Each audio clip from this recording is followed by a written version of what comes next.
Para hablar sobre este tema nos acompaña el doctor Julio Castro, médico especialista en infectología, además es profesor del Instituto de Medicina Tropical de la Universidad Central de Venezuela. Bienvenido, doctor, bienvenido a la tarde.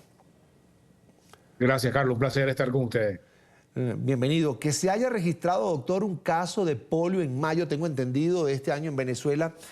Le pregunto, ¿qué tan grave es? Fíjate, hay que entender el contexto de lo que significa un caso de polio y especificar exactamente que en realidad hasta ahora la información que tenemos por la evaluación que se ha hecho de parte del Instituto Nacional de Higiene y el Ministerio de Salud es un caso de polio asociado a vacuna. No es lo mismo que un caso de polio salvaje como lo conocemos técnicamente.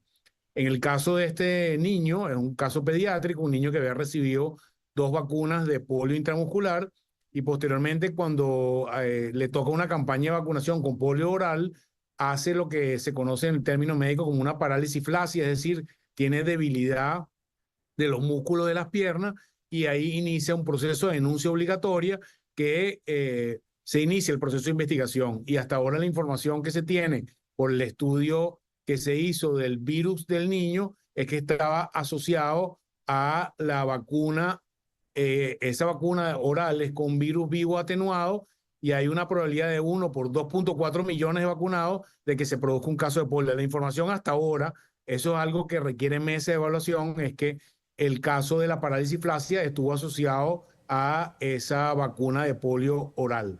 Fíjese, la Sociedad Venezolana de Infectología le pidió al régimen de Maduro que garantice una tasa de vacunación superior a 95% precisamente contra esta enfermedad, la polio. En el 2023, doctor, fue de 61% esa tasa. Le pregunto, ¿fue muy baja? Fíjate, es importante aclararle a nuestros oyentes que en términos de vacunación, de política de vacunación, se considera una tasa buena por encima del 85%, por lo tanto, si está por debajo del 85% no es buena. Si vemos los datos de la Organización Panamericana de la Salud, de los marcadores de vacunación, no solamente de polio, sino de algunas otras vacunas, Venezuela ha estado rezagada en valores que están entre 65 y 70% en los últimos años, lo cual no es bueno.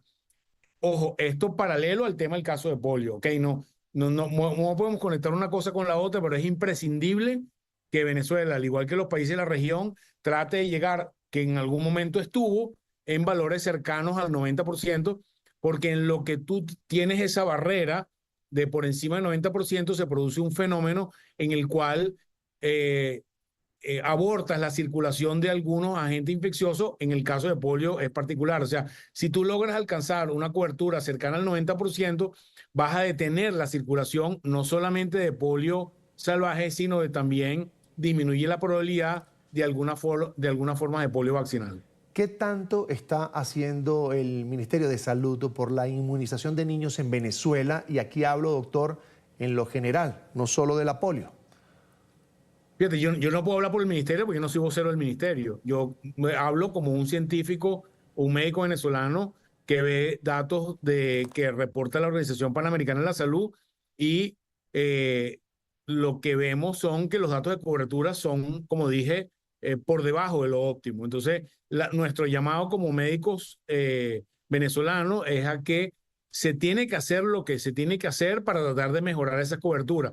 Eso implica que tengas una buena consecución de vacunas, es decir, que obtengas las vacunas por las vías habituales, que esas vacunas lleguen hasta los destinatarios final, que tengas un sistema de monitoreo de cómo va esa vacuna. O sea, es una cadena, no es un solo hecho. El tema de la vacunación es un fenómeno complejo que requiere la incorporación a esa campaña, no solamente de los entes públicos, sino también de entes privados para que la vacunación llegue al punto donde queremos que se produzca, porque como ya dije, los datos oficiales o los datos que manejamos desde OPS es que está por debajo de lo óptimo, pero no podemos identificar un solo factor, hay que garantizar que todos los factores relacionados con la cadena de vacunación se cumplan. Vuelvo al tema de la polio. Si no consigo la vacuna en los servicios públicos, le pregunto, ¿se consigue en el sector privado? ¿Es costosa? Fíjate, es importante aclarar, no es que no hay vacuna en el sector público, ¿ok? No, esa no es la situación. En este momento, el Ministerio de Salud Venezuela, junto con la OPS y Gavi, que es un organismo internacional no gubernamental, está patrocinando la vacunación en Venezuela el año 2023 y 2024 con un apoyo no solamente en producto biológico que implica vacuna, sino asesoría, monitoreo, etcétera, etcétera. Digamos, hay un grupo acompañado que si tú ves las coberturas de hace 4 o 5 años, han venido mejorando, pero no es suficiente. Nuestro llamado como científicos es a hacer lo que haya que hacer desde todos los puntos de vista para lograr que esas vacunas se mejoren.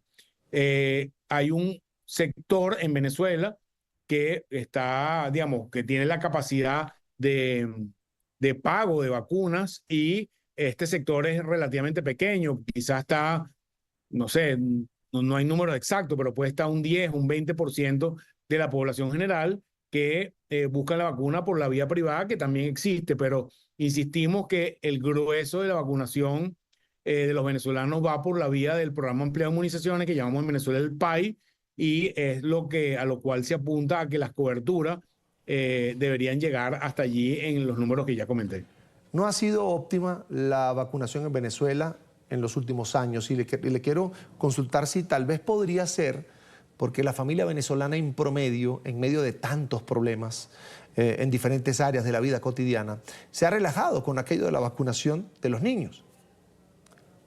Fíjate, no tengo información exacta. Como te dije, esto es una cadena compleja, ¿ok?